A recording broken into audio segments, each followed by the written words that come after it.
And another one in the books. That's right, another fasting week has come to an end. That's right, we are 72 hours into this week's fast. And I am so excited. I am so excited that we've been able to move through this space together. And I'm glad that you're here to join me. You get to see what I'm going to eat for the first time in 72 hours. What my first meal is.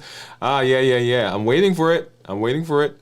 Hey, welcome. If you're new to me, I'm Dr. Dwain Woode. That's Wood with an E. The E stands for endocrinology. Here I educate, I empower, and I encourage you to take charge of your health and your life. Avoid complications. Go to the next level.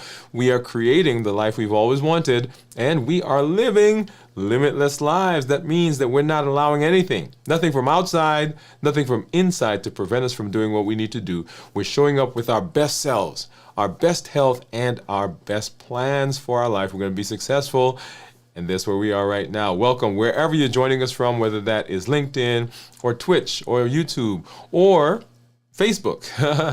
I meant Facebook or here on YouTube. Glad that you are here to join us for this space. And just so excited. We've got some good things that we're going to take a look at. I've got my monitors, of course, that we're going to take a look at. I've got my Keto Mojo, my Contour. Right down below me, that is my Dexcom Clarity Report, which we'll take a look at and walk through together. See what my numbers are on my continuous glucose monitors, and you get to see, what we are going to eat for the very first time in 72 hours. That's 72 hours. And so today, everything that I have, other than the dressing, by the way, everything I have comes from here at the house. Okay, so we'll talk more about that here in just a minute.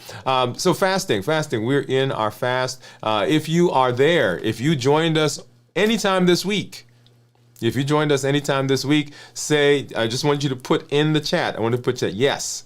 Whether you did it on the first day, the second day, the third day, whether you're doing the entire fast with us, or whether you fasted on another fasting schedule other than the one we were doing. If you were doing a 12 and 12, 16-8, if you're doing a 20 and 4, if you're doing alternate day fasting, if you fasted this week at all, I want you to just drop yes into the comments, because as you know, all the fasts give some benefit, and we want to applaud you and give you some kudos for those of you who have been fasting with us. Now, the reason I say I want to give kudos, because that means that you have taken advantage, you've taken the reins, and you've decided that I'm going to do something for myself to improve my health and to get me on track to be able to improve my metabolism. So I want to give you some shout outs, some kudos, whatever fasting you did this week, congratulations. Just go ahead and drop that in the chat. We'd love to come along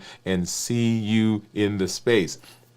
Well, I want to do a couple of things. First, I want to go ahead and talk a little bit about some of the changes that you've seen, and you've heard me talk about this over the last couple of weeks. We've made some changes to the YouTube channel. We've made it a little bit more streamlined for those of you who are joining us for the first time, those of you who are coming back after being away for a while, or even those of you who are regulars. When you go to the YouTube channel, you'll notice, and the website, by the way, you will notice some changes there, and we've done this deliberately to allow you to be able to jump in and to walk along this journey with us successfully and simply. We want this to be a simple process for you. And so what I've done on the YouTube channel is we've taken away from that main page all of the other videos other than 2 playlists. So when you go to the YouTube channel now, you will notice that there are 2 playlists that will show up. Of course, the video that we are doing right now will show up right up here. That's Hey Fasting, complete fasting with you right now. But if you scroll down on that page, you will see a video playlist that says Start Here. And the Start Here playlist is a curated list of videos that we've done that are the pivotal videos and the milestone videos of concepts that I want you to learn as you are coming alongside of us and as you are walking this journey with us. Okay, so those are the videos there. Start here. If you're sending someone to the channel, you're new to the channel, you saw one of our videos, you want to find out more of what we do on the channel, that's where you start. You come to the channel and hit that playlist and just walk through those videos together. Now, to help you with that, if you click on the description of the playlist right here, you'll see that there is a link down here for a free PDF that you could download. And that PDF walks you through the videos, and it's divided into 4 sections. Right? Number 1, start with a vision, right? Because you always got to do, if you want to know what you're going to do, let's get a vision. Understand what's really going on in your body with metabolism, what's driving it. That's the second section. Master the tools that actually work, right? That's the third section. And then finally, put it all together. When you download that video, that PDF also, at the end, the very last page is a limitless living commitment statement where you read through, and there are some statements that you're going to say, I agree to these, and then you're going to sign it at the bottom, put a date, and I recommend that you print that out, put it up on your wall, put it in a frame, put it on your mirror, somewhere in a space where you can look at it every day and say, okay, that's what I'm committing to right now. Okay, so all of that is there on the YouTube channel. And then the second list that you will see when you come here is this list that says this week's videos. So if you have walked through the videos or walked through the playlist, the first one, start here, or you're like, okay, what's going on? What are they doing this week? I want to just jump in and say, what's happening this week? What's the topic that we're talking about? What have they been doing? What have the shows been about? All of the videos that we do for this week will show up in that playlist that says this week's videos, and you get to walk through that. Now, those will change because next week we start a new set of videos. Those will change each week. But if you want to know what's going on this week, it will be those videos there. Now, this is not going to be a list that spans the week. For instance, on Sunday, right, the week video from last week is not going to be there. Okay, it's going to be what starts on Sunday. So that's just this week's videos. So if you want to know what went on last week, you'll have to go back and look at those through the channel. All of the other videos are still there, but we just wanted to streamline that a bit when you come to the channel.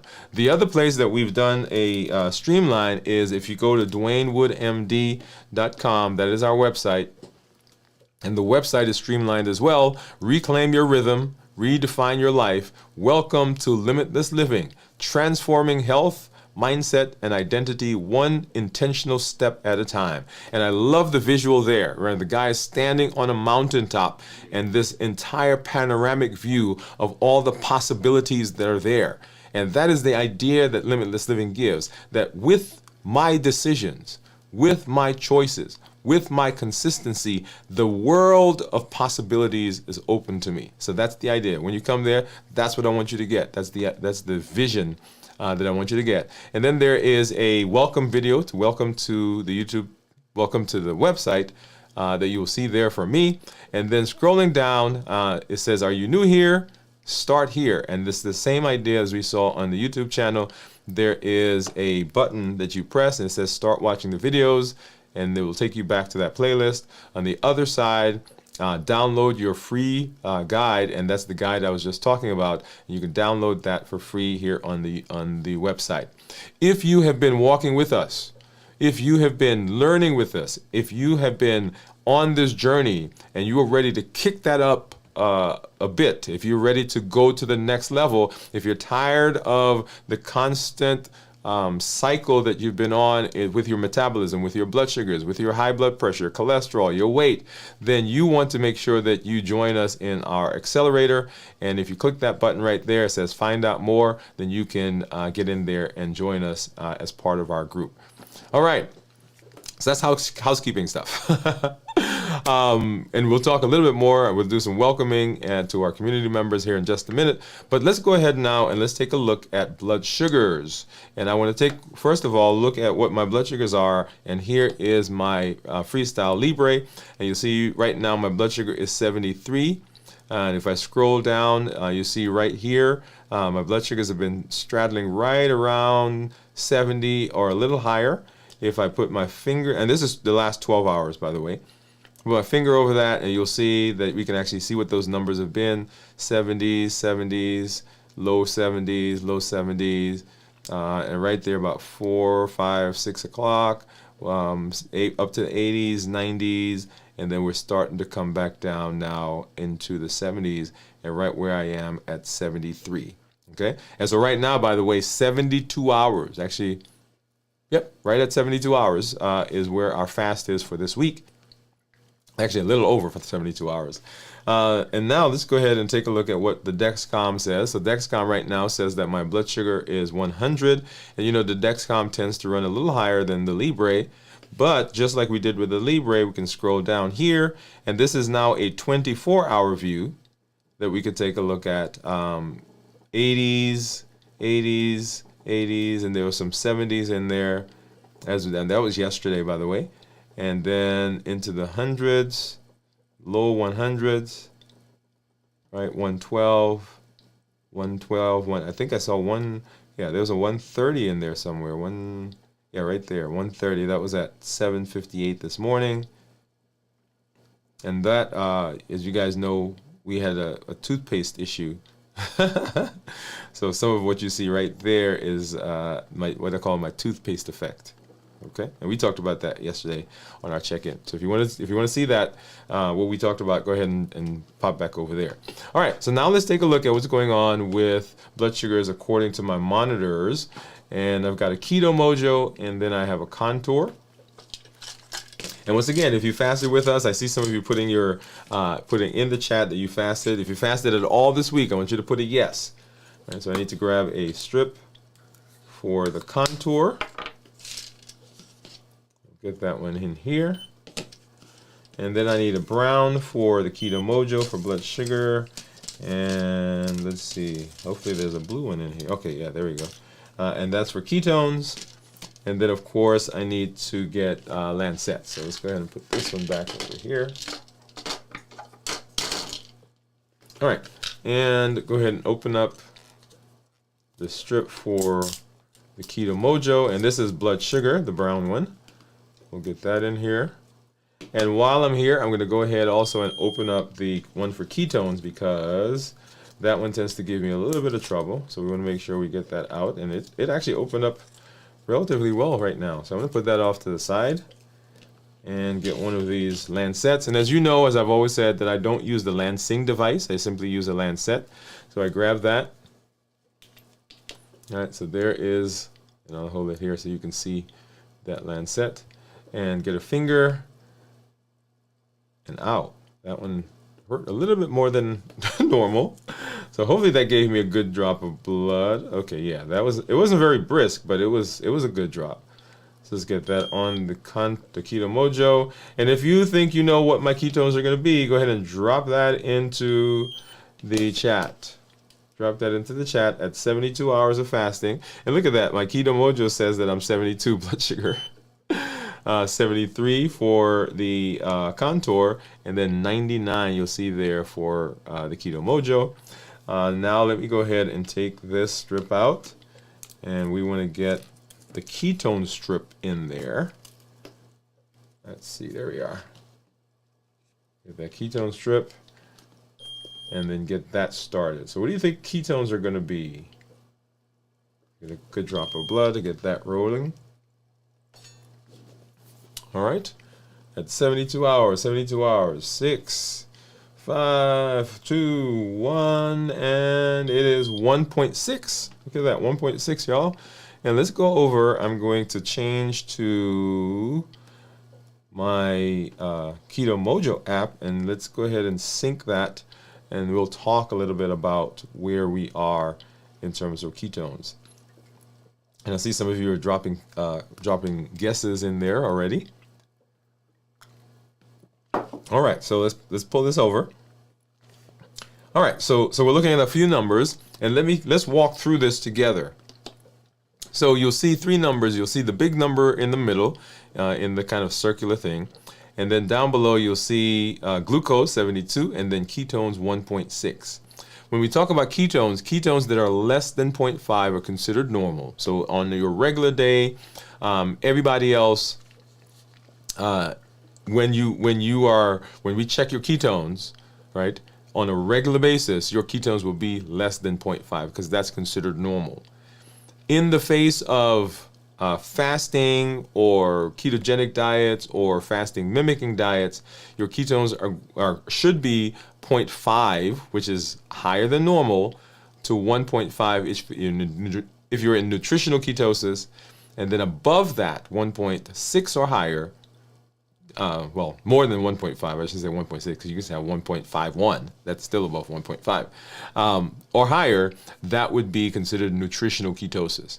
So when we're doing a fasting mimicking diet, when we're doing a ketogenic diet, when we're doing a fasting phase where we're looking to get into ketosis, we want those blood sugars to be or the ketones to be 0.5 or higher.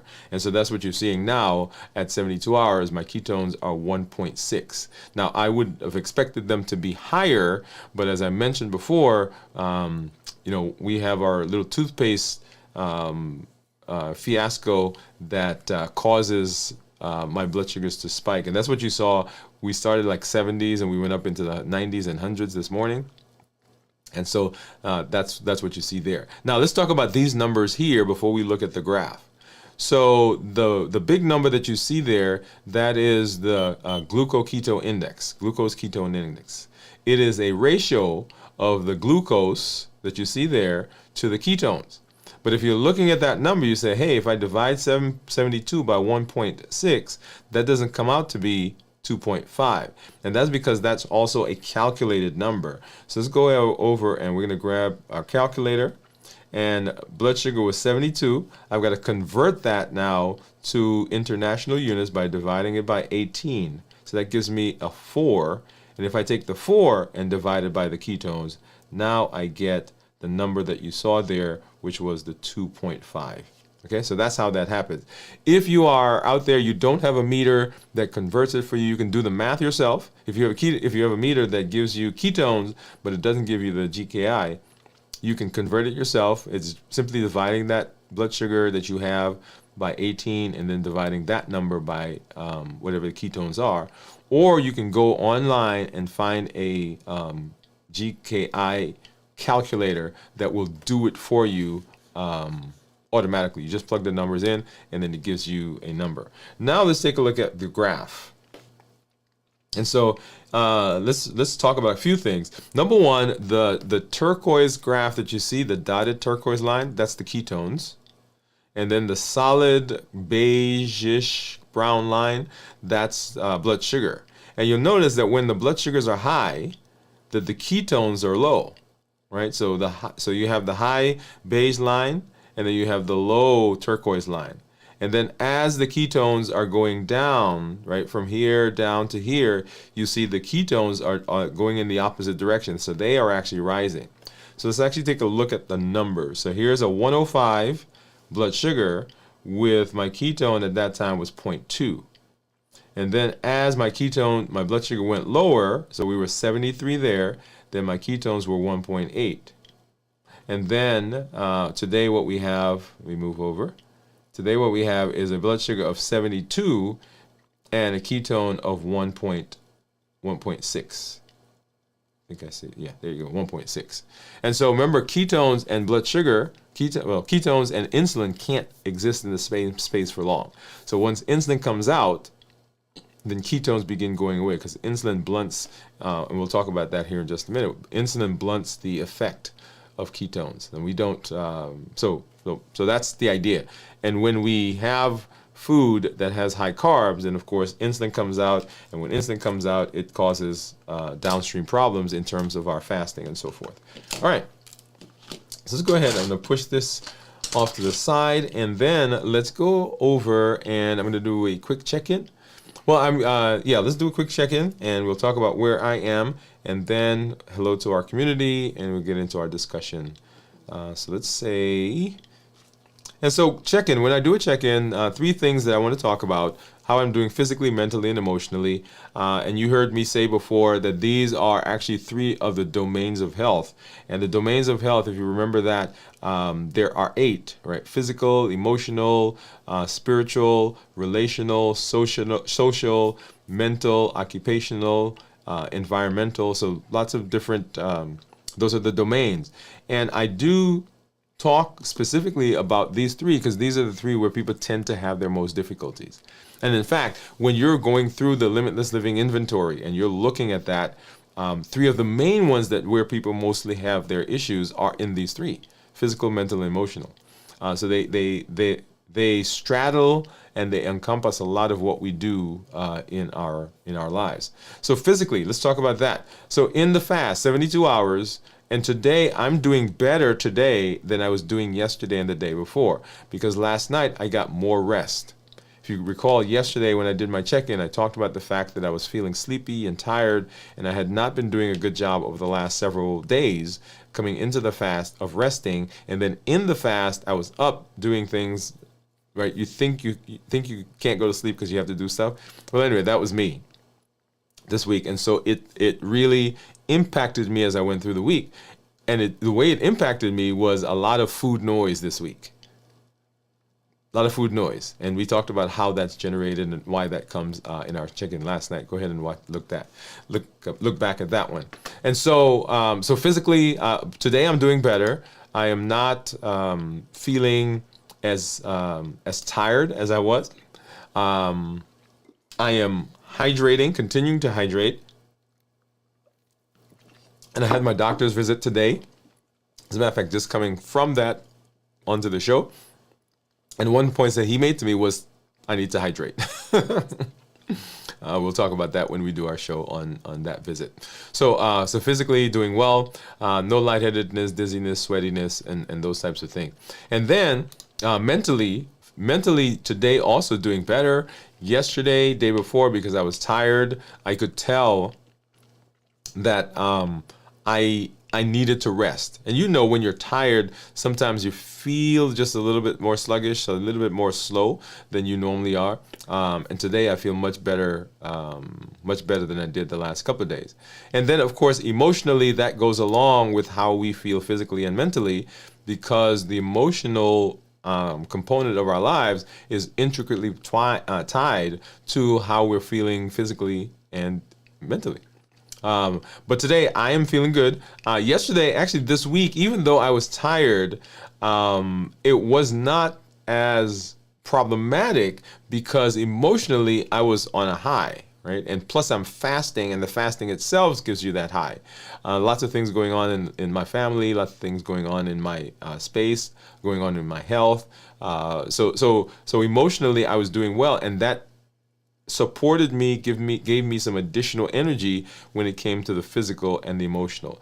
But make sure that you are doing a good job of those spaces, because if not, then you can run into difficulty and challenges as you are fasting.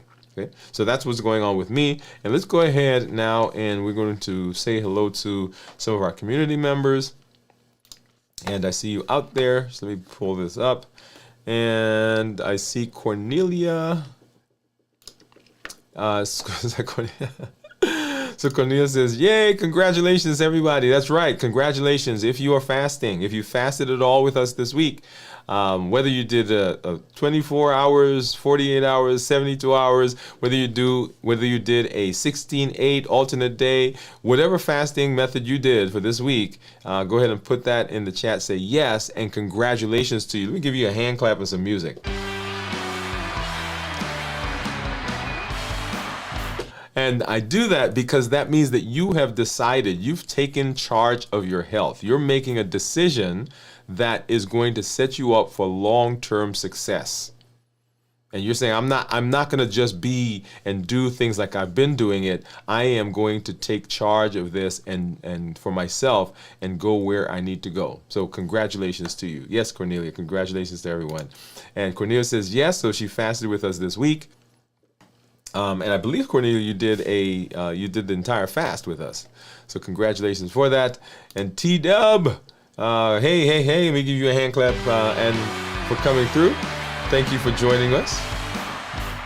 And if you are new, go ahead and put new in the comments. So everyone who's out there, if you're watching, go ahead and put a new in the. You guys, let's see. Let's go here. And Cornelia says yes. And then T-Dub says yes. Fasting with us, and Cornelia was guessing at 2.4, and as you saw, it was a 1.6, right? 2.4 down to 1.6, and then she said toothpaste, right? So So if you're in the community, you understand the toothpaste. Go back and watch some of those videos. I love it, love it. All right, so let's go ahead and let's talk about fasting. Let's talk about fasting and where we are and what we're doing, why we're doing what we're doing, and what are the benefits that we get from fasting. So let's see. Let's go here. All right, so let's do that now.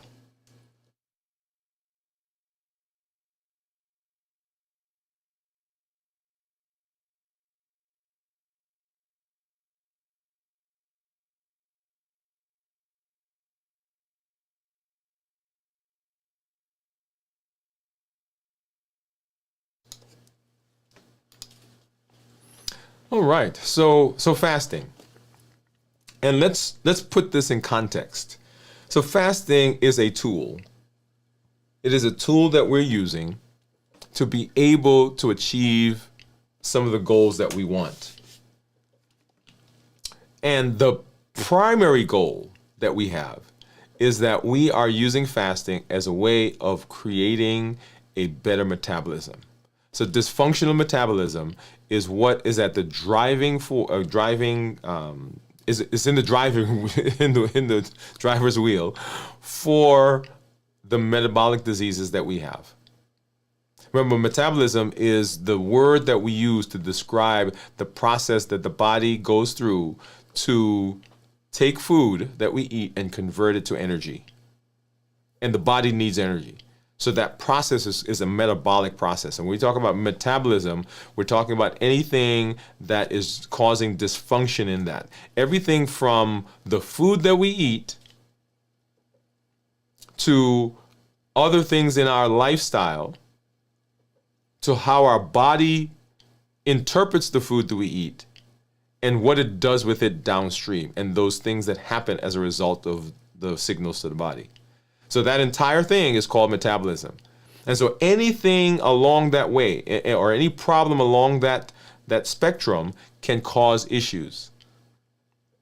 And underlying all of that is one of the hormones that we use that the body uses really to regulate blood sugar, and that is insulin. So hyperinsulinemia is one of the fundamental issues when it comes to metabolism. And remember, metabolism, dysregulated metabolism, is what drives many of our diseases when we talk about things like blood pressure, cholesterol, obesity, prediabetes, diabetes, so on and so forth. And so we have talked about, in this space, about our Limitless Living Health Action Plan. The Limitless Living Health Action Plan lays out a blueprint, a set of guidelines, a set of parameters that says if I follow this plan, then I am doing what I need to do to right my metabolism and to reverse my disease and improve my health, my metabolic health. On the Limitless Living Health Action Plan, there are 7 pillars. And one of those pillars, one of the tools that we use in that space, one of the tools is fasting. And so fasting is being used as a tool to help us move through the space of being healthy as we right our metabolism. And just like any other tool, if we want to know how that tool works, or if we want to use the tool, we want to understand how the tool works, what are the best practices for the tool, and what are the results that we're expecting from the tool. And so you are here in this space because we are doing a fasting review. We're talking about the tool that we're using to right our metabolism and ultimately to get us the benefit that we need in terms of our health. Okay, so that's where we are. Now, one of the things that I've been saying recently, which ties into our play your own game process, is that if we are simply chasing the number, the A1C, the blood sugar, the weight goal, if we're simply chasing that number, we're missing a big part of the issue.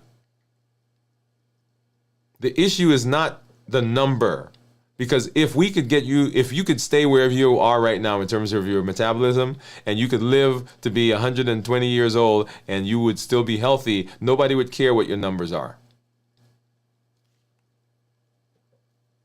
So the number is a marker, it is a metric, but really that's not what we're heading, right? So the number is a stop on the way to what we're trying to do, and we're trying to create a healthy life that keeps you around as long as possible and keep you as healthy as possible. The goal is not the number. The number is simply a metric. The goal is you being around for your grandkids. The goal is you being around to watch your son or your daughter get married. The goal is for you to be able to spend time with your significant other after you guys have invested so much time in your job, in your careers, and now you're ready to spend time traveling and spending time together and reaping the benefits of all the things that you've been putting into this life. And you want to be able to be healthy to do that. That's the goal. These numbers are metrics along the way to the goal. Now, here's the thing. If we become healthy, all those metrics are simply side effects. We achieve those on the way to being healthy.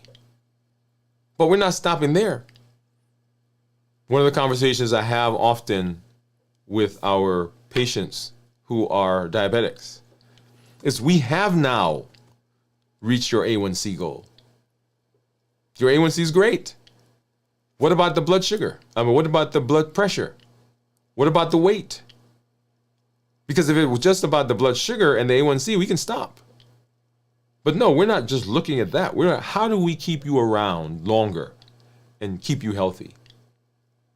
That's the ultimate goal. And so our fasting falls into the realm of tools that we use to be able to achieve the goal. And on the way to the goal, all the other stuff that we talk about, those are still side effects. And if those are just side effects, can you imagine the benefit we get in being healthy? We're no longer isolated because our hips don't work, or because we've had some complications in our mobility. We don't have to wait anymore for people to come to our house to get us. We can get up and we can go visit our family members, go visit our friends, go do the things we want, because now we are healthy. But if we're not healthy and we go down the path of the complications, we're spending 2-3 days at dialysis. Yeah. We're spending time having difficulty with vision because of retinopathy. We're losing our balance and falling because of neuropathy. We're using walkers and canes. We're having heart attacks and strokes. So our goal is long, healthy life. And on the way to that, man, all this stuff right here, we get better A1Cs, better blood sugars, better blood pressure, better cholesterol. Oh man, it's amazing. So that sets the tone for fasting. So when I talk about fasting, I talk about fasting in a few different ways. But to break it up simply, there are 3 concepts that we want to make sure that we're getting in fasting, and how do we do this well?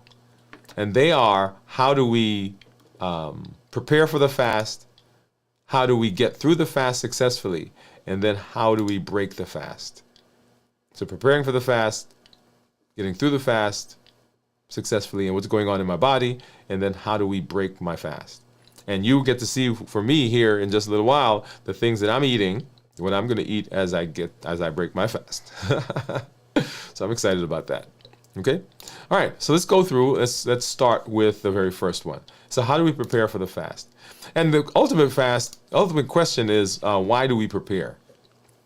And we prepare for the fast because how we fast, how we prepare for the fast, determines ultimately the success of the fast. For like anything else in our lives, the way we get ready for it ultimately dictates how successful we are in it. And so as we're going through the fast, It's not just about not eating. So fasting is not just, well, I'm not eating. It is a mindset change. It is a physical change. There are emotional changes. There are biochemical changes that are going on, hormonal changes.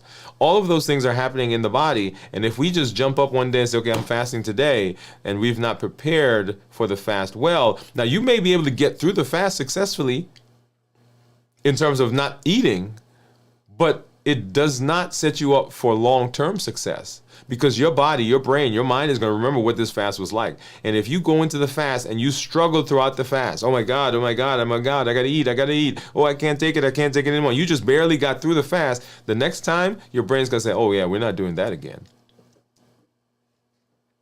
If you didn't hydrate well, you didn't sleep well,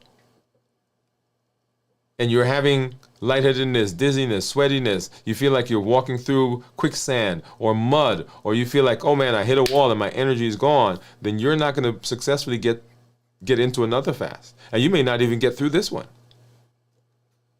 So how we prepare, very important in terms of the success. And you heard me talk a little bit ago about physical, mental, and emotional. Those are three of the domains of health. How are we doing in those spaces? How are we doing in terms of resting?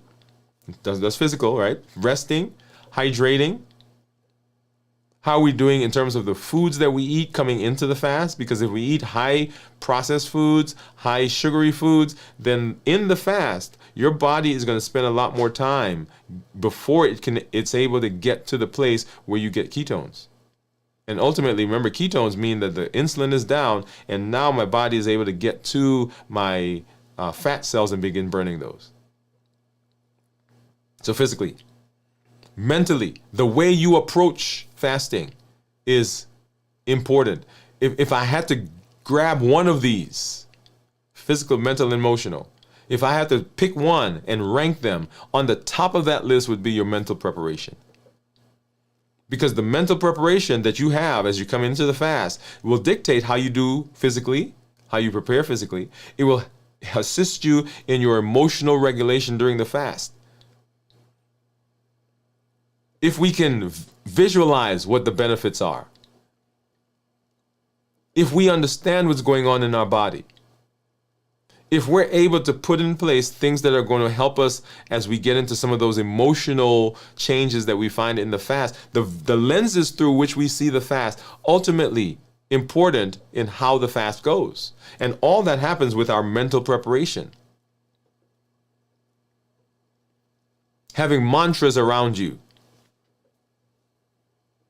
One of the things that we talked about is on our website, you can download that start guide, and on the back of the start guide is the information about that limitless living commitment statement that you do, because those types of things are ultimately important, because they are the things that push us, that drive us, that remind us when things happen in the fast, why we're doing what we're doing. So preparing mentally.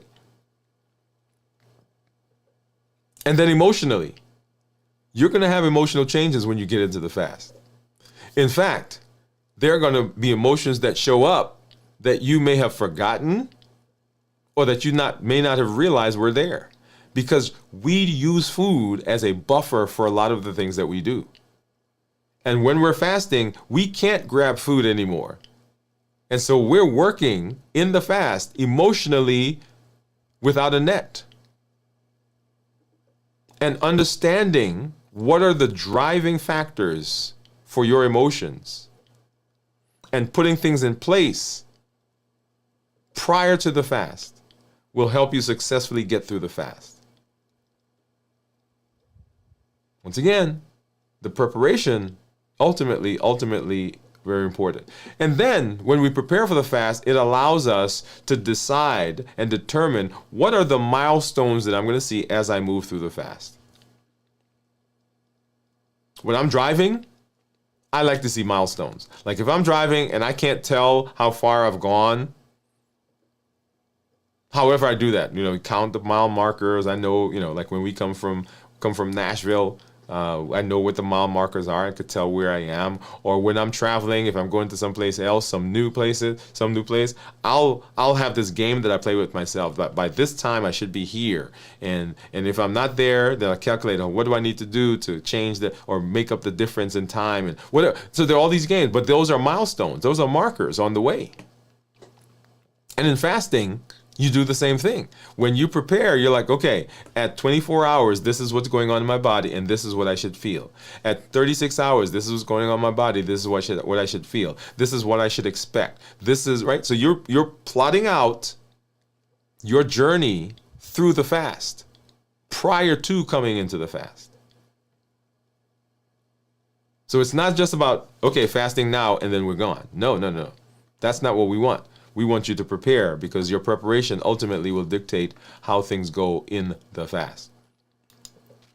And so let's talk about mental preparation. You want to set clear goals, as I said. Understand why you're fasting. Rhythm. Visualize the benefits because this will help push you.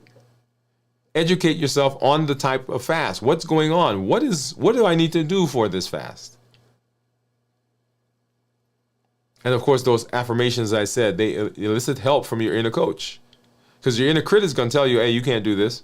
You remember the last time you tried this? It didn't work so well. Yeah, let's not do that this time. But the inner coach gets to use the affirmation and say, no. We're doing this, and we're doing this because we've done this before, or this is the benefit that we're getting. I am improving my health. I'm reversing my diabetes. Whatever the mantra is that you're using, you want to make sure that you're putting that there and you're getting ready. So mental preparation is immensely important.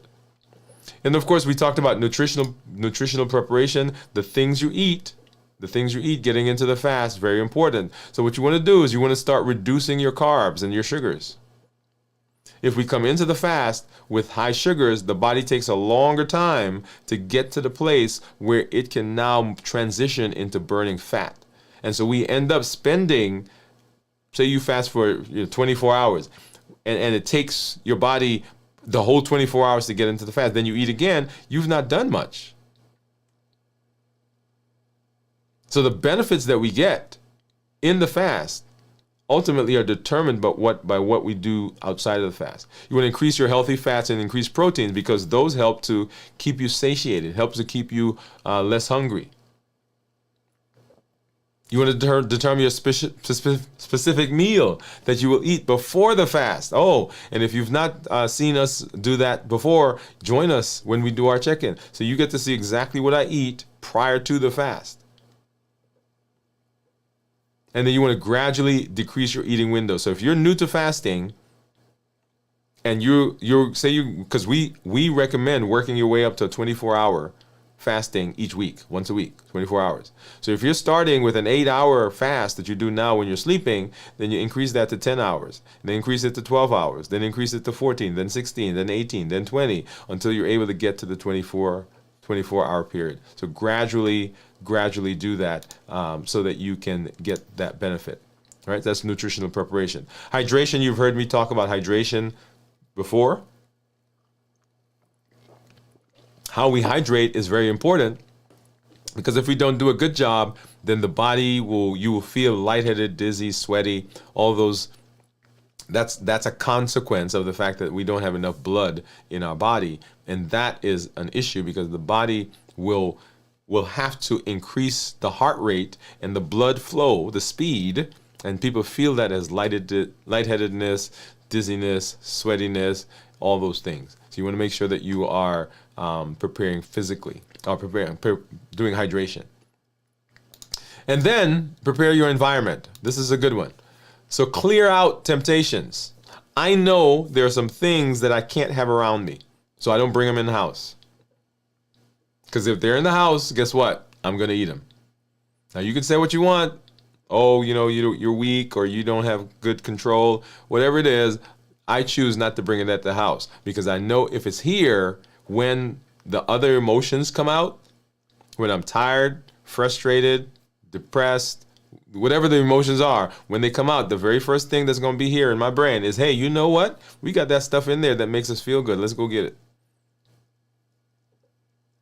So clean out your environment. And you see there it says remove unhealthy snacks. And notice that I took out the word unhealthy. Remove snacks. We're getting ready to travel next week. And so I'm at the grocery store and I'm picking up some other things, not even thinking about food right then. And all of a sudden I find that there is in my shopping cart, like chips, a bottle of nuts, some Cadbury, yeah. And what am I doing? I'm preparing for snacking. That's what I do. Think about your house, the things that are at your house that you eat, other than your meal. How did they get there? You bought them because you were preparing to snack. That's a whole nother conversation. Okay? You want to create fasting-friendly zones. Fasting-friendly zones. So this is, keep your kitchen stocked with, notice it says healthy teas, waters, fasting supportive drinks. Prepare distractions. So plan to read, plan to walk, plan meditation, plan something to distract you from hunger. Now, as you get further in the fast, then the hunger will wane. But on those first, and we'll talk about that here in just a little bit, in those first several hours, if you're not careful, then you feel hungry. And that's usually a psychological hunger. Right, so preparing for the snack. And then make sure that you are preparing your social and your relational and emotional space. Let your support network know about your fast. At work, my team knows. At home, my family knows. People around me know, and they help me through the process. They don't ask me to eat things. As a matter of fact, they'll remind me. Sometimes I'm like, no, don't tell me that. They'll remind me that I'm fasting. So use the support network around you. Identify your triggers. Be aware of what those triggers are. Remember that the reason that we eat other than for nutrition is given by our HEAT model: habits, emotions, access, and taste. Habits, emotions, access, and taste. These are the things that, if we're not careful, will push us in the direction of eating when we're not hungry. The routines we've gotten into.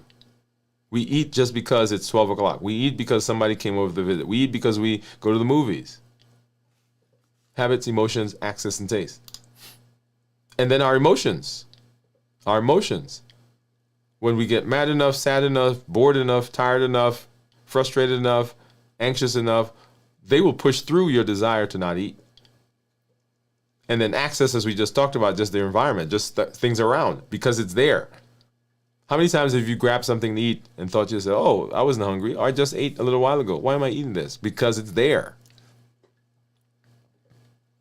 And then taste. Taste is a complicated one because the foods that we eat are designed to elicit a response from us. If I am a food creator, a food manufacturer, you know what I want? I want repeat, consistent customers. I don't want you to just eat my food once. I want you to eat it and think to yourself, oh my goodness, I got to get some more of this. And I want you to tell your friends, and them tell their friends, and your family members. I want everybody to come.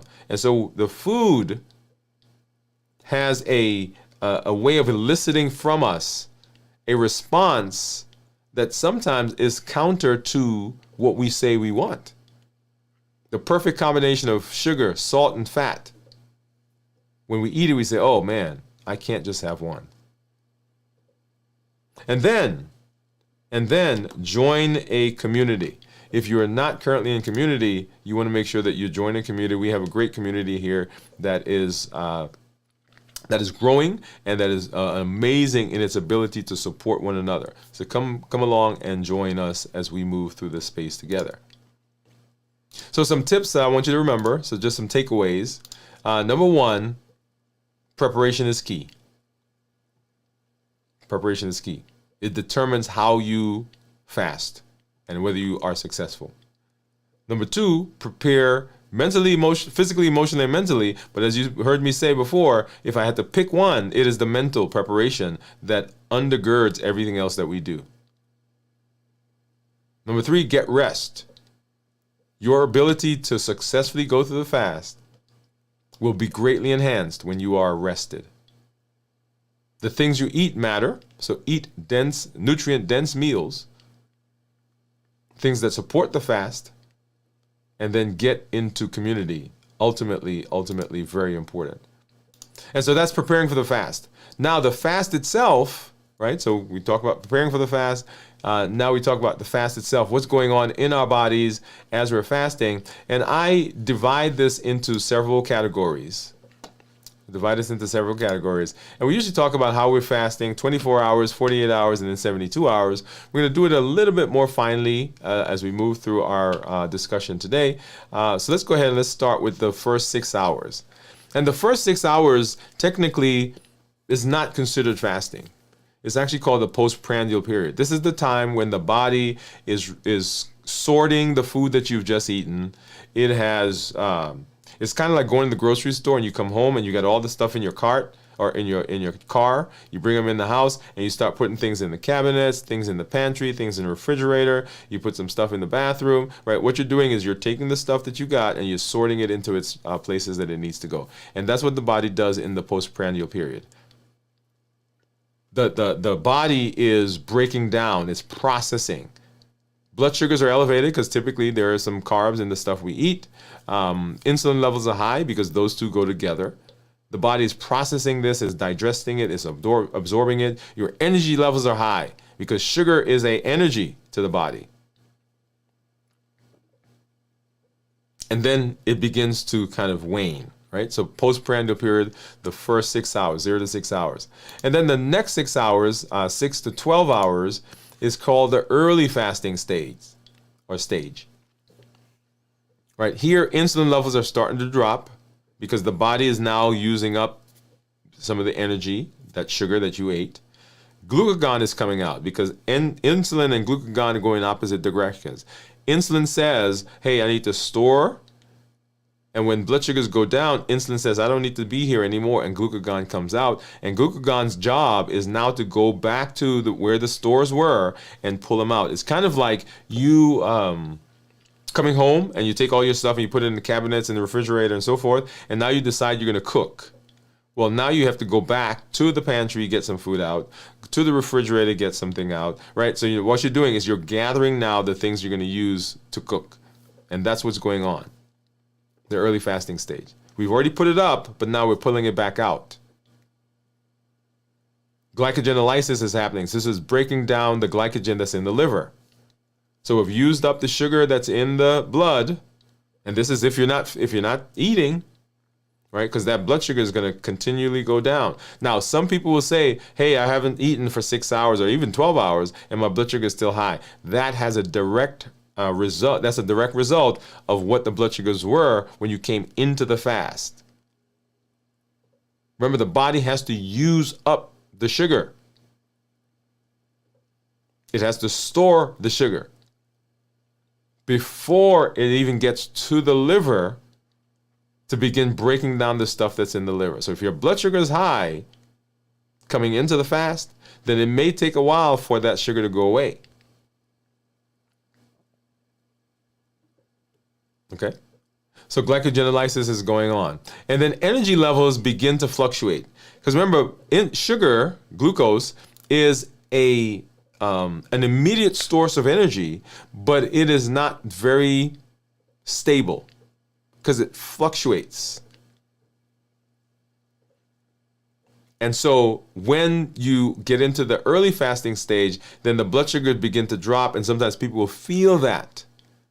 One of the places where your energy from resting makes a big impact, because if the blood sugars start to drop because you're not eating, people feel that because they're not rested anyway, and they say, oh, fasting is bad for me because I'm not feeling well. And that is not the case. Okay? And we're going to pop over here for just a minute. All right, so we don't want to be in that space. Fasting is not the thing that's causing that. Okay? And so when we are talking about fasting, when we're talking about doing this, we want to make sure that we're doing all that we can for for our health. Hold on a second.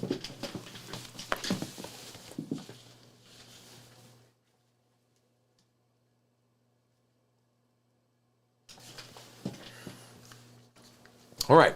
And so then we move into the next phase of our fasting, and this is the 12 to 18 hour. And so our physical state at this point is that our insulin levels are decreasing significantly. Right? So we're transitioning to fat at this point. And so the glucose levels have continued to go down. Then the body says, hey, I need to now start finding additional spaces where my energy is going to come from. And so the body now is going to the fat cells, and it's now breaking down fat and is producing, in this case, we're getting ketones coming out now. Right? The liver is starting gluconeogenesis, which is making sugar from non-carb sources. So now we're taking triglycerides, we're breaking them apart. The fatty liver part is going off to create ketones, and the glycerol is now going to make sugar. And energy levels may begin to dip even further, and people may get irritable, right? They may feel like their hunger is rising.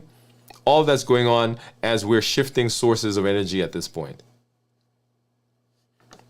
And then after the 18 now, or after this phase, then we get into our 18 to transition to 24 hour, and this is our ketone. So ketosis is going on.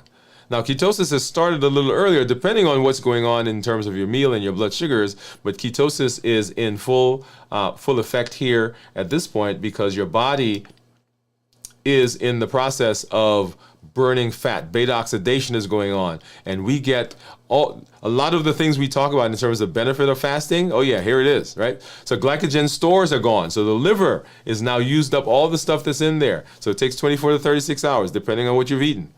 The body is now burning fat, and so we've got ketone. So beta hydroxybutyrate, which is one of the ketones that we love, is happening. Autophagy, the body's cellular cleanup process, is starting to ramp up and really take effect. This is where the body's going out and taking broken, damaged, unused cells and processing them and making them supercharged. We get better, faster, more efficient mitochondria.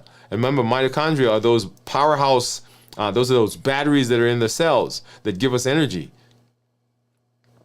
This is where people begin talking now about the benefits on neuropathy.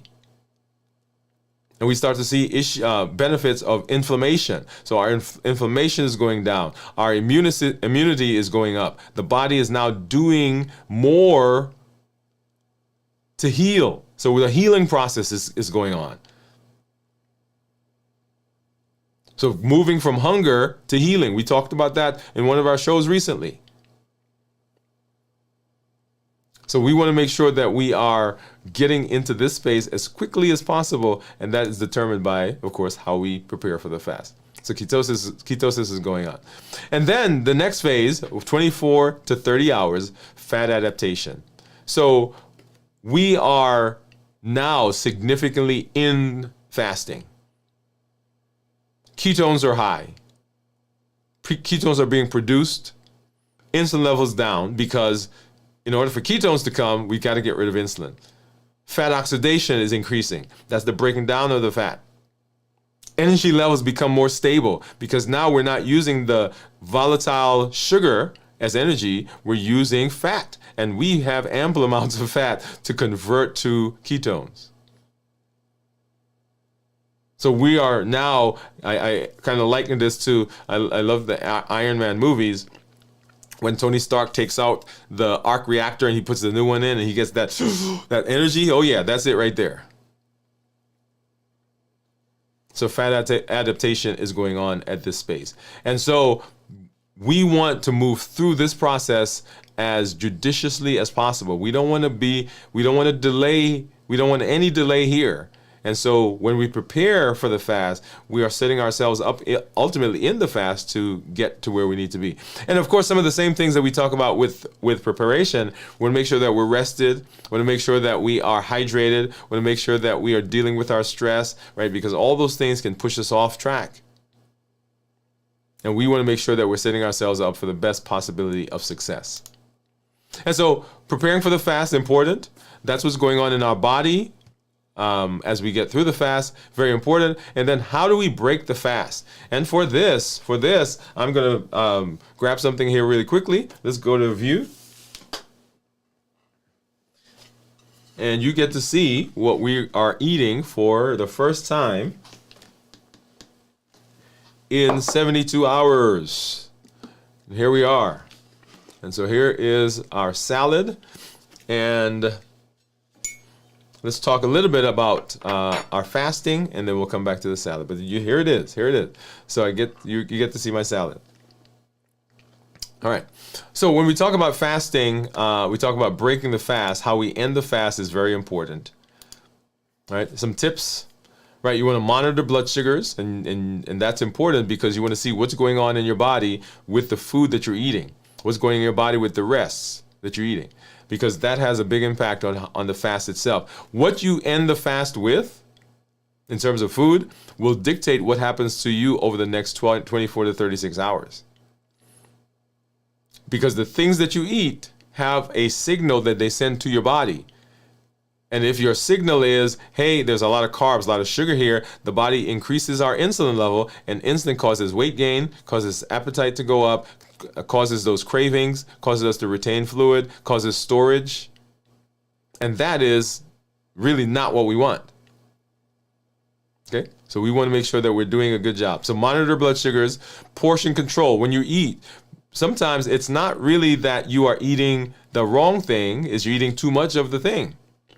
Like I can eat enough broccoli to cause my blood sugar to go up to 200. Well, not just me. That you can eat enough broccoli to cause that to happen. But broccoli is healthy. Yes, it is. But anything in excess causes a problem. So monitor, portion control. Eat slowly. It takes about 20 minutes for your signal to go from your stomach to your brain that you're full. And if you're not careful, a lot of times we eat so quickly that the signal doesn't get there. We end up eating 2 to 3 times more than we should. So eat slowly. And then avoid sugary processed foods.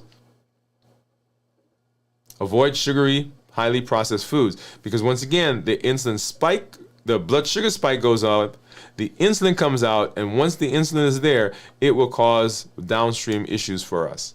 Make sure you're hydrated. Hydration, very important, because if you are not hydrated, you will still feel some of the symptoms: lightheadedness, dizziness, sweatiness, feel as though you're weak and tired. Water, always a good place. Coconut water, another good hydrator. Make sure it's unsweetened so you don't get those spikes. Herbal teas, right? So non-caffeinated would be great because we don't want to all of a sudden cause a big stimulation. All of those are good places to be in. And then protein. Make sure that you are eating enough protein. The protein will help to satiate you and help you not to eat as much initially. I shouldn't say initially. It will help keep you satisfied. So things like eggs, chicken, turkey breast. If you're a vegetarian or vegan, tofu or tempeh. Just make sure that you're getting good protein in. And then, of course, healthy fats. Healthy fats, avocados, nuts, seeds. Well, both proteins and fats will slow the GI tract. The protein, when you eat that, you get something called protein YY. And when you eat the fats, it releases something called cholecystokinin, which will help to slow the GI tract down, which will help you feel as though you're full longer. Okay? And then, of course, broths. And you've seen me probably break my fast with broths before. Chicken broth, vegetable broth, beef broth, any of that is good. It doesn't have a lot of calories, but it has enough fat that will help to blunt the hunger. And also, it will help to hydrate you. Right? So both of those. And then, just some takeaways, some comments, some things that you should consider when you're talking about fasting. When you break a fast, you want to choose foods that help maintain stable blood sugars, still giving you good nutrition, and that are gentle on the stomach. Because remember, when you're fasting, your GI tract has slowed down, and some of those cells, which are the protective cells, are not producing the protective coat anymore. And so when you eat, they have to ramp up.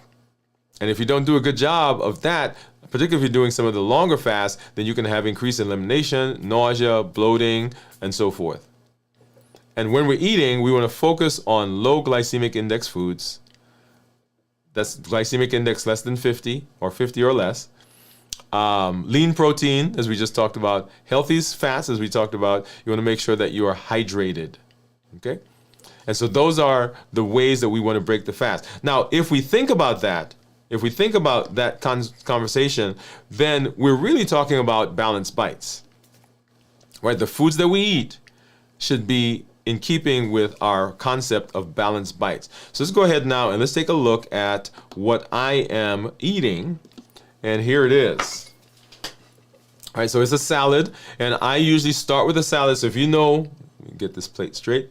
If you know anything about my fasting and what we do, and what I recommend is that I use a salad because the salad gives me bulk. The salad allows me to eat, and the bulk gives my stomach stretch, which increases my leptin, decreases my ghrelin, and helps my leptin to say, hey, you're not hungry. So I get the bulk. Then the rest of the plate is in keeping with my balanced bites idea. So let's walk through that together. So balanced bites. So this is a salad that I created here at home, and everything in here was done here. The cheese, of course, is not done, and the salad dressing, which we'll see in a minute. But there's some down below. This is not regular lettuce that I have. This is a coleslaw mix that my wife got. And we've got black beans. We've got some garbanzo beans or chickpeas that are under there. We've got some red onions, cucumbers. We've got tomatoes. We've got, and this is jerk chicken that I made. So we got a chicken, and we seasoned it, and we smoked it, we jerked it, and there it is right there. Okay? Now, and so balance, let's walk through that. So whole foods, right? So everything here, whole foods except for, of course, the cheese and the dressing, which you'll see me put on there in just a minute. Minimized processing. Once again, the cheese and the dressing are the processed things that you have. Now, I have to say that the beans came out of a can, right? The garbanzo beans and the black beans came out of a can. So there is some processing there as well. What else? So that's the processing. So sugar, no added sugar. And aside from the dressing, which you'll see in a minute, no added sugar here. Lean protein, there's my chicken, right? Healthy fats, the feta cheese is healthy fat. And the chicken, not a lot of fat in the chicken. Lean protein, healthy fats. Portion control, yeah, this looks portion control, and it has to be tasty. Well, yeah, this is gonna be tasty. It looks tasty. I made it. And the jerk chicken is, if you want the jerk chicken recipe, go to our website. You can download our cookbook there. If you want the recipe for this, right, I'll create something and put it up somewhere, right? So this right here. Okay, and so let's talk about the dressing. So the dressing. So here in town, there is a restaurant that makes a dressing that I love. They have a Caesar dressing and they have a horseradish dressing. And so what I did was I combined some of that. I also have from here in the house, I've got some balsamic vinaigrette dressing that I put in there. And then one of our community members talked to me a little while ago about a dressing for a salad that we've used in the past to break our fast. And so I mixed that up, and that's what I'm using as my dressing right here, okay? So, and that is also processed. There we go. All right, so you're gonna get to see what I'm eating for the very first time in 72 hours. Here it is, that's my salad. That's my thing, okay? Let's go ahead and let's go ahead and get some of this.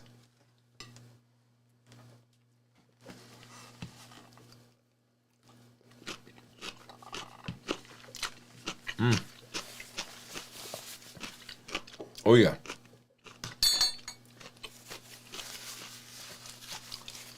Delicious. And do one thing here really quickly. Oh, yep. So delicious, delicious, delicious. Did I say delicious?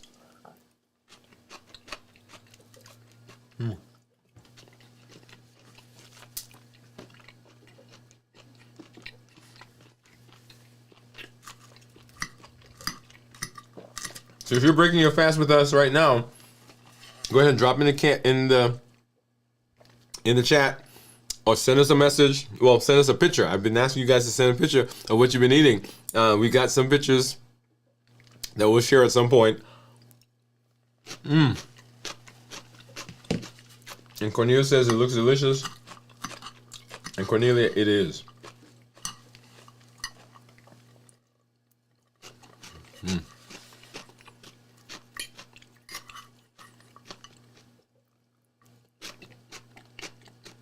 Yep. And that dressing adds just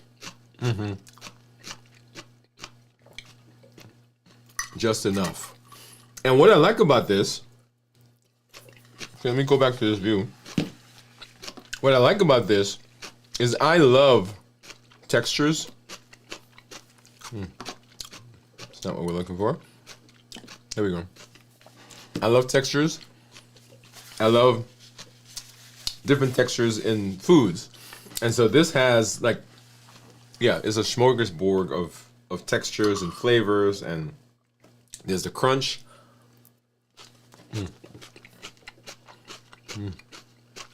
Yep.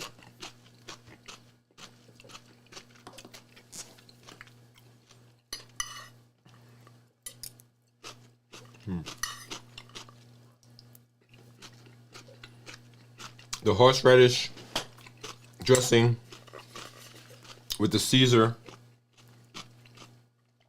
I got the crunch of the cabbage, the softness of the garbanzo beans and the black beans, and the flavor of the red onions. Oh my goodness.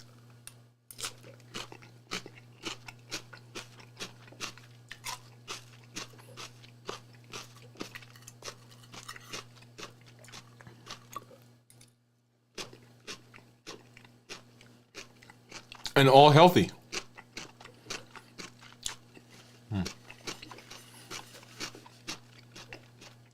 Delicious. And I haven't even eaten any of the chicken yet.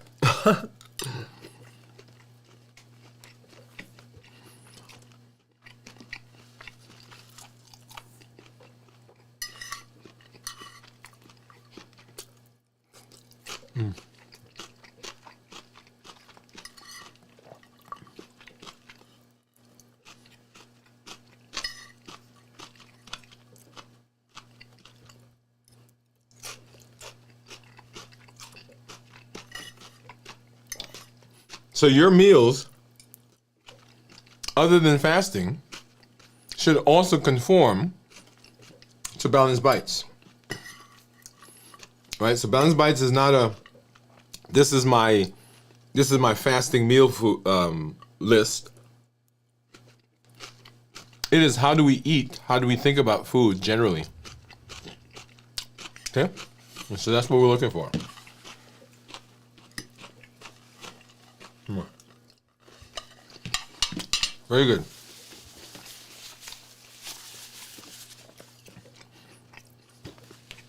So that's, there you are.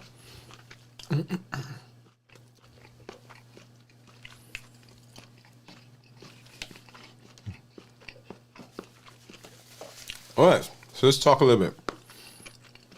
So our goal, and as you heard me say, everything I do, we're teaching based on the Triple E formula for success. We educate, we empower, and we encourage. We educate you with the blogs, the podcasts, the shows that we do. We empower with the tools that we're learning. All the tools, Balanced Bites, the Limitless Living Health Action Plan, the HEAT model, the COPE model. All of those are designed to help you implement the things that we're learning when we talk about education. And then the community that we're part of, amazing community that we're growing, that we're developing, that is there to support and push you forward and to help you be successful long term. Remember, we're not looking for short term. Now, we're looking for you to change short term, but we're looking for how is this going to be consistent over time? And that is supercharged with community. So we educate, we empower, and we encourage. And so I encourage you, when you come, when you're here in this space, I want you to let us know what's going on. Let us know the successes that you're having. Let us know the places where you're having some challenges. And when we do that, we are enriching the community. The community gets better when we all are involved. And because we are a community, that means that when you get benefit, when you see something working for you, you can't keep it to yourself. You've got to tell your family and your friends and your cousin and them and the people at your job and at your church and your community center and your neighbors. We are in the process of improving not just our lives, but improving the lives of those around us. And that's where we are. That's what Limitless Living says. We encourage you. Every week, we go through a fast. Come join us. We start our fast on Tuesdays. We go through Fridays. We do a complete review of fasting as we do right here in our fast. And actually, I need to do something here really quickly. So give me just a second, y'all. In our fast, here we are.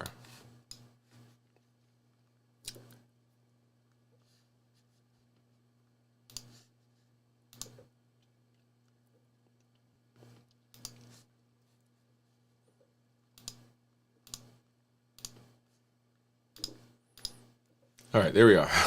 So make sure you join us in the fast.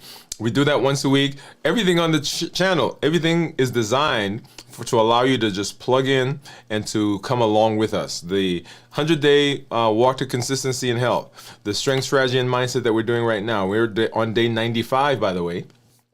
The fasting check-ins that we do, the show that we do, all of that is with the intention of giving you space so you can come along and begin doing the things with us as we walk through this space. If you are tired of being on that roller coaster, or tired of being starting and stopping and not being consistent, go ahead and join us in our accelerator program. You can find that out on the YouTube channel. And we'll go from there. All right, this is Dr. Dwain Woode. That's Wood with an E. The E stands for endocrinology. We educate, we empower, and we encourage you to take charge of your health and your life, avoid complications, and go to the next level. We are creating the life we've always wanted, and we are living limitless lives. Now go live a limitless life, and we'll see you for our check-in later this week. Dwain Woode, MD, on Monday at 7 p.m. Central, right here on Dwain Woode, MD Live. All right, everybody, have a great weekend.